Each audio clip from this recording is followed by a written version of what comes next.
ফের বন্ধ চিংড়িঘাটা ব্রিজ। সোমবার সকাল পর্যন্ত বন্ধ চিংড়িঘাটা উড়ালপুল।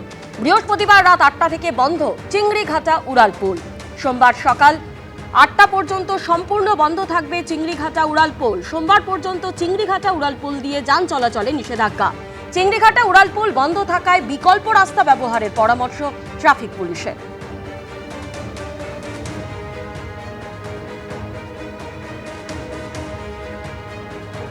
আজ রাত 8টা থেকে বন্ধ চিংড়িঘাটা উড়ালপুল। সোমবার সকাল 8টা পর্যন্ত সম্পূর্ণ বন্ধ থাকবে চিংড়িঘাটা উড়ালপুল। সোমবার পর্যন্ত চিংড়িঘাটা উড়ালপুল দিয়ে যান চলাচলে নিষেধাজ্ঞা। সেক্ষেত্রে বিকল্প রাস্তা ব্যবহারের পরামর্শ ট্রাফিক পুলিশের।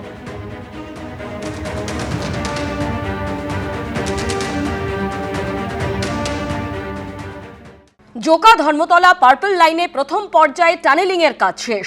প্রথম টানেল বোরিং মেশিন দুর্গা তার কাজ শেষ করেছে। 1 বছর আগে টানেল খোঁড়ার কাজ শুরু করেছিল দুর্গা।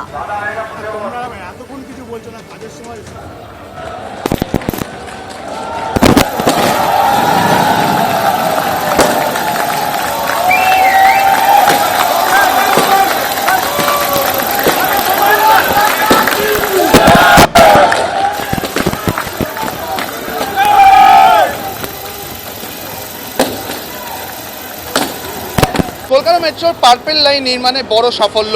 ঠিক 1 বছর আগে খিদিরপুরে সেন্ট টমাস স্কুল থেকে যে কাজ শুরু হয়েছিল টানেলিংয়ের, সেই টানেলিং আজকে ভিক্টোরিয়া পৌঁছলো। তার প্রথম টানেল দুর্গা এবং দিব্যা দুটো টানেল তার অপারেশন শুরু করেছিল কিছুদিন অন্তর। প্রথম যে টানেল দুর্গা, সেই দুর্গা কিছুক্ষণ আগেই ভিক্টোরিয়া মেমোরিয়াল অবধি এসে পৌঁছলো। তার যে ব্রেক থ্রু, সেই দেওয়াল ভেঙে সেই মেশিন কিন্তু বেরিয়ে এলো। এবং এই যে সম্পূর্ণ ভারতীয় প্রযুক্তিতে তৈরি এই 600 টনেরও বেশি 95 মিটার দীর্ঘ এই দুর্গা, সেটা কিন্তু মাটির প্রায় 17 মিটার নিচ দিয়ে খনন করে 1.7 কিলোমিটার এসে পৌঁছলো।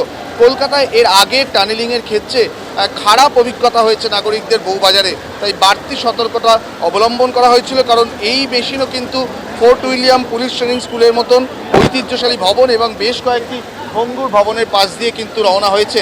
আপাতত ভিক্টোরিয়া অবধি এসে পৌঁছলো দুর্গা, এরপর দিব্যা এখানে এসে পৌঁছবে, তারপরে অন্যান্য কাজ শেষ হবে।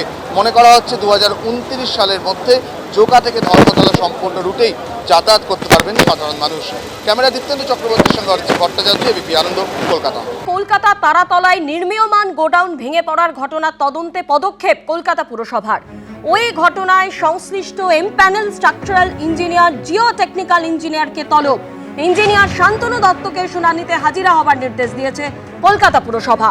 আরও একবার আপনাদের জানিয়ে রাখি, কলকাতা তারাতলায় নির্মীয়মান গোডাউন ভেঙে পড়ার ঘটনা তদন্তে পদক্ষেপ কলকাতা পুরসভার। আরও বিস্তারিত জানতে আমাদের প্রতিনিধি অনির্বাণ বিশ্বাস আমাদের সঙ্গে রয়েছেন। অনির্বাণ, আর কি জানতে পারছো? দেখো, গত 24শে জুন তারাতলায় P2 যে এরিয়া, সেখানে যে নির্মীয়মান কারখানা, সেই কারখানা ভেঙে পড়ে এবং সেই কারখানা ভেঙে পড়ার পর প্রায় 18 জন শ্রমিকের মৃত্যুর ঘটনা ঘটে, 20 জন আহত হয়। সেই ঘটনায় আমরা প্রথম থেকেই দেখেছি যে রাজ্য সরকার কিন্তু অত্যন্ত তৎপর ছিল। এমনকি কলকাতা পুরসভাও কিন্তু বিভিন্ন তদন্ত কমিটি করে, তারা কিন্তু বিভিন্ন তদন্ত কমিটি করে তদন্ত এগিয়ে যাচ্ছে। এবার আমরা যেটা জানতে পারছি যে 8 তারিখে একটি নোটিশ জারি করা হয়েছে এবং সেই নোটিশটি ইস্যু করা হয়েছে শান্তনু দত্ত, অর্থাৎ যিনি কিনা এই যে নির্মীয়মান কারখানা, সেই কারখানার কিন্তু এমপ্যানেল স্ট্রাকচারাল ইঞ্জিনিয়ার ছিলেন এবং এর পাশাপাশি জিও টেকনিক্যাল ইঞ্জিনিয়ারের দায়িত্বও কিন্তু এই শান্তনু দত্ত সামলেছিলেন। তাই তাকে কিন্তু আগামীকাল, অর্থাৎ 11 তারিখ আগামীকাল দুপুর 3টের সময় কলকাতা পুরসভায় আসতে বলা হয়েছে এবং পুরসভার 111 নম্বর যে রুম, সেখানে এসে কিন্তু তাকে তার কারণ দর্শাতে হবে, বিভিন্ন প্রশ্নের উত্তরের সম্মুখীন তাকে হতে হবে। কারণ পুরসভা মনে করছে যে স্ট্রাকচারে কিন্তু বড় সড়ো গফিলতি ছিল, বড় সড়ো গলদ ছিল, অথবা যে স্ট্রাকচার উনি বানিয়ে দিয়েছিলেন সেই স্ট্রাকচারের মধ্যে যে নকশা ছিল, সেই নকশাও কিন্তু ঠিকঠাকভাবে মেনটেন করা হয়নি। ফলত এই সমস্ত বিভিন্ন প্রশ্ন, সেই প্রশ্নের সম্মুখীন তাকে হতে হবে এবং তাই কিন্তু এই তারাতলা যে নির্মীয়মান কারখানা, সেই কারখানা যিনি স্ট্রাকচারাল ইঞ্জিনিয়ার ছিলেন শান্তনু দত্ত, তাকে হাজিরা দেওয়ার নির্দেশ দেওয়া হয়েছে এবং আগামীকাল দুপুর 3টের সময় তিনি কলকাতা কর্পোরেশনে তাকে দেখা করতে বলা হয়েছে এবং সেখানে কিন্তু পুরসভার যারা আধিকারিক রয়েছেন স্ট্রাকচারাল ডিপার্টমেন্টের এবং বিল্ডিং ডিপার্টমেন্টের, তাদের বিভিন্ন প্রশ্নের সম্মুখীন কিন্তু তাকে হতে হবে।